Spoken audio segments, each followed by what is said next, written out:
Good evening. I'm Congressman Lindsey Graham from Central South Carolina. Thank you for attending the official hearing of a congressional testimony for the Defending of the Integrity Voting Systems Act of 2020.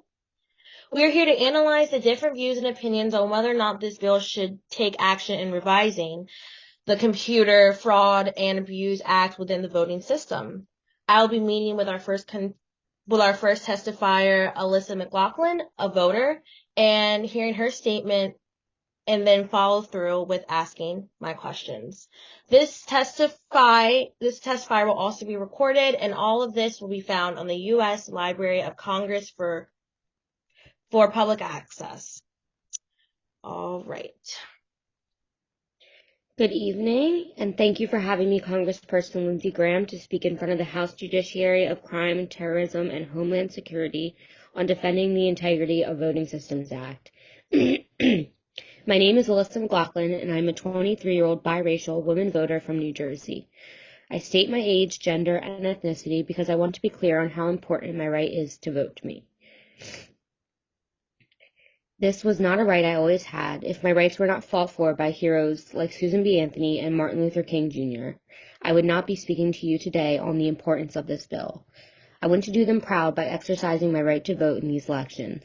As a young adult, my vote is part of one of the most influential voting groups to exist. I want to reiterate the importance of my vote in elections because the issues that are voted upon typically directly affect my age group, ethnic group, and gender group.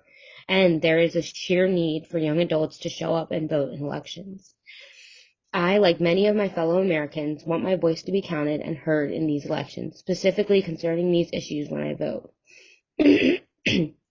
However, I am also a college student that works part-time as well, and my free time, therefore, is limited. The time it takes to vote is not substantial at this time, but if we were to take computers out of the equation, I fear that it would be and would draw the crowd of young adults that do show up to the polls away. The goal of all potential candidates is to bring the younger crowd out to the polls. But if the process is made harder and less relatable to everyday life by eliminating the role of technology, that goal is less likely to be achieved, and the United States would not be properly represented by all voters. Our generation thrives on technology, and we feel more comfortable sitting in front of a computer than at a desk with pencil and paper. We're more likely to show up if this is the case with voting. We are sitting in front of a computer system and not a person with a pencil and paper. Test anxiety is a common problem among my fellow peers, and the original method of voting with a pencil and paper in a secluded room with what can be construed as multiple choice questions sounds more like a test and less like an exercising of rights. I cannot speak on how it was done before computers, as I was not a voter and do not remember a time where I've seen it done another way, but I also cannot imagine voters using individual ballots during present day when we have so many other resources available to us in the form of technology that make this a much more secure and timely matter. Not only is time or comfortability a factor, but the privacy provided to voters when using computer systems is as well. Others may ask how a computer can be secure, but I trust in our government to do right by the voters and allow them to exercise their rights. I trust in the people running the security programs to be diligent and careful in their handling of our livelihoods. I trust in the system more than I would trust in the system of counting individual ballots. I trust in the system more than I would trust in some hacker to destroy all the hard work us Americans have put into these elections. I trust in our people to do the right thing as long as the right thing is done in return for them, and the right thing to do for the people of the United States in this case is to allow computers into the voting system as a credible and reliable source of voting for elections. All right. Thank you, Alyssa. I really appreciate hearing your side. And your point of view as to why you think this bill should be amended. I, as Congressperson, have always felt that the United States of America has worked hard to continue and enhance the rights of all citizens in various ways, from creating the 19th Amendment to abolishing and restricting voting rights based on gender to officially granting African American women rights as the voting rights were enforced in 1965 in the U.S. has been prioritizing and emphasizing how the voice of our people is what makes our democracy resilient. Unfortunately, what comes with the process of the voting system is the risk of hacking and illegally interfering with information. In 1986, the Computer Fraud and Abuse Act was created as protection for addressing online hacking and has been amended multiple times because of its broadness with relations to the voting system. In order to protect the people of America from malicious intentions like online abuse and fraud, we must acknowledge why this conflict occurs, the ones in the act of doing it. The rules, laws, and regulations printed on this act explains the criminal cases, civil acts, and the types of offenses imposed. Individuals need to be held accountable if found in a situation that results in them disobeying the law. If citizens aren't condoning spiteful activities, there should be no uncertainty about this act. I believe that all individuals should feel secure and liberated when trusting voting systems. In order to defend the integrity of the Voting Systems Act and prevent illegal activities through the use of technology, we could consider creating private sectors throughout all of the U.S. to eliminate the chance of this fraud and abuse happening. Each employee would have advanced and comprehensive knowledge on the Title 18 U.S. Code and the Computer Fraud and Abuse Act as well, as training, cybersecurity, and effective ways to solve these matters. These sectors will run on for 24 hours a day and be monitored extensively. When and if illegal activities are detected, consequences will not be taken lightly. Statistics often have shown that in the year of 2020 it presents that the amount of conduct becomes smaller comparing to the year of 2019. If the increase of these convicted crimes has dialed down because of innovations, imagine all the good use the sectors could be doing corresponding to the voting system.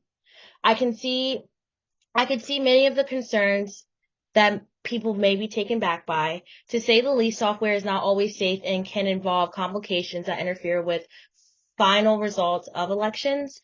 In order to defend our nation, we have to accept the broadening of the bill that has already been revised and conclude significant information and take action effectively.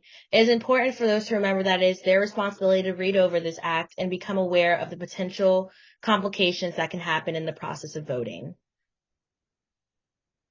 Now, I'm going to start by asking you 5 questions, Alyssa, if that's okay. Yes, that's okay. So starting off, the Computer Fraud and Abuse Act addresses guidelines, access, and consequences in detail, as well as the definitions of the terms that may be unfamiliar to some. How exactly would the act be changed and protect the integrity of the voting system? Well, I think the act would be changed to protect the integrity of the voting system because it's going to allow for more cybersecurity and allow for individuals to feel more protected and private within their voting rights. Okay. There are multiple ways voting interference can occur. In particular, states have 2 common types of interferences, which are individuals who vote illegally and the excessive amount of fraudulent postal voting. If coverage of current laws are expanded, will consequences of the perpetrator be enhanced also? And what will it contain that isn't already implied in the act already? Well, I think that it would contain stricter punishment for the perpetrator, which is exactly how the consequences would be enhanced because they are now taking it more seriously for the Voting Systems Act and illegal ways of voting are now being taken more seriously, as I said. So that now will enhance the punishments that the perpetrator faces. All right. Kevin S., a senior technical advisor at the National Election Defense Corporation, has discovered that over 35 voting systems were found on the internet with an invention that him and his team had created. Hackers can change election results and mess with voting machines. What active plan would you have to tackle this problem aside from broadening the meaning of a protected computer? Aside from broadening the meaning of the protected computer, we are also enhancing the amount of cybersecurity that is being imposed with the voting. Um, they are we are focusing more on protecting the computer systems in voting, so that way there won't be any hackers. So I think that that's how it will be broadened. The definition of this Systems Act will be broadened. All right. According to hacking statistics, the majority of hacking activity, being 53%, comes from fraud groups in social platforms, 16% coming from account takeover, and 9 coming from wire transfers. There has not been any recent interference with the voting system. Will this streak continue to successfully protect individuals from computer abuse? Well, I am not completely familiar with um, the statistics that you were stating, so I would have to look more into it to give you a definitive answer. But I do think that we are continuing to lower the amount of fraudulent acts in voting systems. All right. And according to another cyber attack statistics, in the year of 2020, operations that invest in high-tech security, which would be the voting system, have noticed data breaches corresponding to cost savings. How will this bill protect these organizations beyond minor changes in the formatting and application of the Computer Fraud and Abuse Act? Well, part of the act is enhancing, like I said earlier, the cybersecurity part of it. So I think that the corporations would definitely benefit from having an enhancement of cybersecurity because now they will feel more secure in whatever business ventures they decide to um, invest in.